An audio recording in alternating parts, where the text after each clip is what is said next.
Hello friends, welcome to my channel Civil Smart. Today we are going to design a counterfort retaining wall. This is the counterfort retaining wall. We have already done the cantilever retaining wall. Now we are going to design the counterfort retaining wall. These are the members that we have to design: the stem, toe slab, heel slab is there, and finally the counterfort we have to design. Different steps are there. This Excel sheet is used for designing of all the parts with the analysis and design will be there, right? So these are the steps. Step 1, we will determine the depth of the foundation. Next is the find the initial sizes by this sheet. Next is the calculate the forces and movement will be calculated by this sheet. Step 4 is the calculation of earth pressure. Next we have to check, some checks are there, that check for stability and against overturning. It will automatically check the stability check. Soil pressure check will be there. Next is the stability against the sliding. If it fails in sliding, we have to provide the design shear key. We have already done these things in the cantilever retaining wall, right? So next is the toe slab.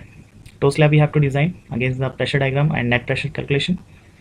Next is the design of the heel slab. This is the heel slab in the counterfort retaining wall. And next is the part for the vertical stem will be designed by step 11. Finally, the design of stem for the cantilever action will be there. This will give the detailing of the stem, toe and heel slab. And finally, the step 13 is the design of the counterfort. You have to put your data in these pink cells only, right? So step 14 is the shear reinforcement connection between the counterfort and the step slab. Check for the tension, step 15. And this is the counterfort we are going to design, right? Design for the vertical ties, heel slab and counterfort. It will give you the reinforcement detail, the thickness of the counterfort, and this is the plan which is showing the toe slab. This is the heel slab. The reinforcement detail will be there, right?